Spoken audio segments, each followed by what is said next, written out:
एक घर का दरवाज़ा 7 दिन से नहीं खुला था। 7 दिन के बाद जब उस घर में कोई आया, उसने बहुत देर तक दरवाज़ा खटखटाया, उसके बाद भी नहीं खुला तो आस-पड़ोस से पूछा गया कि क्यों नहीं खुल रहा? तो वो कह रहे कि नहीं खुला। तब 112 पर कॉल करी गई, पुलिस आई, पुलिस ने जब दरवाज़ा खुलवाया, नहीं खुला। तो जब उन्होंने दरवाज़ा तोड़ा, एक दरवाज़ा तोड़ा, फिर उसके बाद दूसरा दरवाज़ा था, दूसरा तोड़ा, फिर उसके बाद तीसरा भी दरवाज़ा था।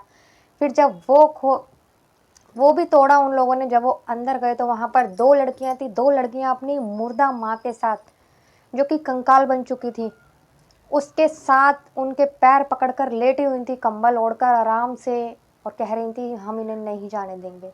दोस्तों, क्या है इस कहानी में? क्या 7 दिन में कंकाल कोई कैसे बन सकता है? तो आगे बढ़ने से पहले वीडियो में अगर वीडियो अच्छी लगे तो प्लीज़ लाइक कीजिए, चैनल को सब्सक्राइब कीजिए, कमेंट कर बताइए कि आपको कैसी लगी। और मैं गीता गुप्ता, स्वागत है आप लोगों का आज की वीडियो में एक नई कहानी के साथ, सच्ची कहानी के साथ। दोस्तों, ये कहानी है उत्तर प्रदेश के बनारस की। बनारस में दोस्तों एक आदमी और औरत आए होते हैं घूमने के लिए। घूमने के लिए आते हैं तो वो सोचते हैं कि चलो हमारे यहाँ पर बहन और भांजी रहती हैं तो हम उनसे भी मिल लेते हैं। तो वो जैसे ही अपनी बहन के यहाँ जाते हैं तो वो आवाज़ लगाते हैं, उषा उषा। ये कहानी उषा मर्डर केस की है, जो कि बनारस में ही हुआ था। दोस्तों, वो वहाँ आवाज़ लगाते हैं अपनी बहन को, जब अंदर से कोई आवाज़ नहीं आती तो वो फिर से आवाज़ लगाते हैं, बहुत देर तक दरवाज़ा पीटते हैं। फिर बहुत देर के बाद में अंदर से आवाज़ आती है कि अंदर सब ठीक है, आप लोग यहाँ से चले जाइए। तो वो कहते हैं कि बेटा, मैं तुम्हारी मौसी बोल रही हूँ, दरवाज़ा खोलो। तो वो कहती है यहाँ पे सब कुछ ठीक है और डॉक्टर ने मना किया है दरवाज़ा खोलने के लिए, यहाँ पर सब कुछ ठीक है, आप वापस चली जाइए। तो दोस्तों, वो जो होती है वो आस पड़ोस वाले घर में जाती है और वो उनसे पूछती है कि क्या बात है, ये दरवाज़ा क्यों नहीं खोल रहे? तो आस पड़ोस के लोग कहते हैं कि ये कभी कभार खोलते हैं ये लोग, की ऐसी कोई बात नहीं है, हो सकता है नहीं खोल रहे हो, कभी कभार खुलता है ये दरवाज़ा, वैसे हमेशा बंद ही रहता है। तो दोस्तों, वो अपना नंबर दे के चले जाते हैं उनको और बोलते हैं अगर कोई भी तुम्हें दिक्कत लगे, कोई भी गड़बड़ लगे तो हमें इस नंबर पर कॉल कर देना। तो वो कहते हैं ठीक है। दोस्तों, वो चली जाती हैं। फिर 7 दिन हो जाते हैं, 7 दिन तक लगातार वो दरवाज़ा नहीं खुलता दोस्तों। 7 दिन के बाद फिर वो लोग उसी नंबर पर कॉल करते हैं और कहते हैं कि आपका जो बहन का घर है वो 7 दिन से बिल्कुल भी नहीं खुला है, तो आप एक बार आ जाइए, यहाँ पर आके पता कीजिए। तो दोस्तों, ऐसा ही होता है, उसके बहन और बहनोई दोनों आते हैं एक बार फिर से, उषा के आते हैं दोस्तों। वो फिर से दरवाज़ा खटखटाते हैं। इस बार कोई आवाज़ नहीं आ रही थी अंदर से। जब आवाज़ नहीं आई तो दोस्तों आस पड़ोस वाले भी इकट्ठे हो गए, सब ने दरवाज़ा खटखटाया, किसी ने कोई आवाज़ नहीं लगाई। तो दोस्तों 112 नंबर पर पुलिस का फ़ोन करा जाता है। जब पुलिस आती है, पुलिस भी काफ़ी मशक्क़त करती है, बहुत आवाज़ें लगाती है, गेट को पीटती है, लेकिन कोई नहीं आता, ना ही कोई आवाज़ लगाता अंदर से। तो दोस्तों फिर दरवाजे को तोड़ा जाता है। जब दरवाज़ा तोड़ा जाता है तो वो लोग अंदर जाते हैं तो बरामदा होता है दोस्तों, आंगन होता है, आंगन में एक और दरवाज़ा होता है। वो लोग फिर जैसे तैसे उसे भी तोड़ते हैं। उसे तो जैसे जैसे दरवाज़ा टूटता जा रहा था दोस्तों, वो दरवाज़ा तोड़ने के बाद में अंदर जाते हैं तो वहाँ एक कमरा होता है। जैसे ही उन अंदर से रोने की आवाज़ें आने लगती, जैसे जैसे दरवाज़ा टूट रहा था, पुलिस भी थी और कैमरा था, वीडियो भी बनाई जा रही थी बाकायदा, एक एक चीज़ की, एक एक उसकी, कि कैसे क्या हुआ था।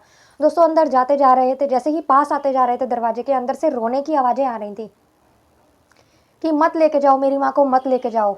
लड़कियों के रोने की आवाज़ आ रही थी दोस्तों। जैसे ही कमरे के पास जाते हैं, कमरे का दरवाज़ा तोड़ना शुरू करते हैं तो आवाज़ें ज़ोर ज़ोर से आने लगती हैं दोस्तों। वो कमरे का दरवाज़ा भी तोड़ते हैं, अंदर जाते हैं। अंदर जाके जब वो देखते हैं कि 2 लड़कियां होती हैं और कंबल में एक कंकाल होता है, कंकाल के दोनों पैर पकड़े होते हैं। उन्होंने कहती हैं हम नहीं ले जाने देंगे, इन्हें मत लेके जाओ। दोस्तों, जब पुलिस वाले कंबल हटाते हैं तो देखते हैं कि उसमें एक कंकाल है और वो दोनों बेटियों ने कंकाल के पैर पकड़े हुए हैं और वो उन्हें ले जाने की मना कर रही है। दोस्तों, सब देखकर चौंक जाते हैं कि ऐसा क्यों कर रही हैं ये लड़कियां, ये इनकी माँ है, ऐसा क्यों कर रही हैं। दोस्तों, सब सोचते हैं कि शायद इनकी दिमागी हालत ठीक नहीं है। दोस्तों, उन दोनों लड़कियों को ले जाकर दिमागी डॉक्टर के पास भेज दिया जाता है उनका इलाज करवाने के लिए। दोस्तों, छानबीन करती है पुलिस की क्या हुआ था क्या नहीं हुआ था। जब डॉक्टर के पास ले जाने के बाद में उन लड़कियों से पूछताछ की जाती है, कैसे हुआ था क्या हुआ था। दोस्तों, फिर थोड़ी सी सच्चाई वो लोग बताते हैं दोस्तों जो जब उषा की शादी हुई तो उसके पिता ने उसकी शादी करी थी तो कुछ सालों तक वो सही रहे थे दोनों मियाँ बीवी। उनकी 2 बेटियाँ हुई थी। दोनों बेटियाँ होने के बाद 2 साल पहले ही वो अपने पति से बिल्कुल अलग हो जाती है। जब वो अपने पति से अलग हो जाती है तो उसके जो पिता होते हैं, उषा के पिता, उन्होंने एक मकान ले रखा था यहीं गंगा किनारे बरसाने में बनारस में, सॉरी। यहाँ जो मकान ले रखा था तो वो उस मकान में आ जाती है अपने दोनों बेटियों के साथ, अपने पति से बिल्कुल अलग हो जाती है।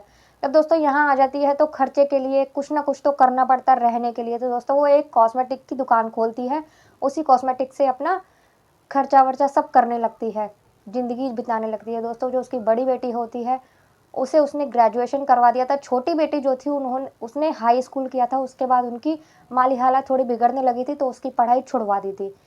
दोस्तों धीरे धीरे दुकान भी चौपट होने लगी थी कॉस्मेटिक की, क्योंकि उषा जो थी उसकी तबीयत खराब रहने लगी थी। जब उसकी तबीयत खराब रहने लगी थी तो दुकान कौन संभालता, तो इसीलिए दुकान भी धीरे धीरे बंद हो चुकी थी। बंद होने के बाद में दोस्तों उसकी माँ की तबीयत उषा की ज़्यादा खराब रहने लगती है। खराब रहने के कारण दोस्तों उसको एक दिन उसकी माँ गुजर जाती है, ख़त्म हो जाती है। जिस दिन उषा मरती है, मरने के बाद दोस्तों वो जो लड़कियां होती हैं अपनी माँ का अंतिम संस्कार नहीं करती, ना ही वो किसी रिश्तेदार को बताती हैं, ना ही आस पड़ोस को बताती हैं कि मेरी माँ अब इस दुनिया में नहीं रही। दोस्तों वो उल्टा अपनी माँ को कमरे में ही लेटा रहने देती हैं, उनके ऊपर गंगा जल छिड़कती है। दोस्तों फिर धीरे धीरे लाश जब सड़ने लगती है, उसमें से स्मेल आने लगती है, तो वो दोस्तों अगरबत्ती और धूपबत्ती भी जलाने लगती हैं कि किसी को स्मेल ना आए। और अपनी छत पर ही खाना बनाती हैं, खाती हैं। कभी कभार बाहर जाती हैं, जो भी घर का सामान बनाने खान कुछ लाने का ज़रूरी सामान होता है वो लेकर आती हैं, बाहर से ताला लगा कर जाती हैं। और दोस्तों धीरे धीरे पैसे ख़त्म होने लगते हैं तो वो जो उनके घर की जेवर थे वो भी बेच दिए होते हैं उन्होंने। जब भी ख़त्म हो जाता है पैसा तो उसके बाद दोस्तों उन्होंने मांगना भी शुरू कर देते हैं, कभी आस पड़ोस वालों से। ऐसे ही करके गुजारा कर रहे होते हैं। दोस्तों उस लाश में कीड़े भी पड़ने लगते हैं, कीड़े भी पूरे घर में फैल जाते हैं, तो वो दोस्तों कीड़ों को भी साफ करने लगती हैं। और ऐसे ही करते करते 1 साल निकल जाता है दोस्तों।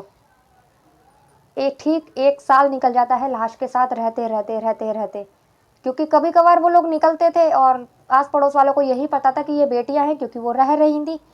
तो इसीलिए 1 साल निकल गया था। 1 साल बाद जब उसकी मौसी आती है, उसकी बहन उसके पास आती है, जब वो गेट खटखटाती है, जब नहीं सुनती वो बेटियां वापिस बोलती हैं कि तुम चली जाओ यहाँ से, आप लोग चले जाओ, यहाँ सब ठीक है। दोस्तों जब वो जाकर कंप्लेंट वगैरह करती है, जब इस बात का खुलासा होता है कि जब उन लड़कियों से पूछा जाता है कि कैसे ख़त्म हुई थी, क्यों तुमने ऐसा करा, तो दोस्तों उन्होंने कुछ नहीं बताया। अब पता नहीं उन्होंने ज़्यादा प्यार करती थी अपनी माँ से, इसीलिए अपनी माँ का अंतिम संस्कार नहीं करने दिया, या कोई और ही वजह थी। इसका खुलासा नहीं हो पाया था दोस्तों। ये सच्ची घटना है बनारस की। तो बताइए आप लोगों को कैसी लगी। अगर आप लोगों को ज़रा भी अच्छी लगी है तो प्लीज़ वीडियो को लाइक कर दीजिए, चैनल को सब्सक्राइब कर दीजिए और कमेंट कर बताइएगा। मिलते हैं किसी अगली वीडियो में एक नई कहानी के साथ।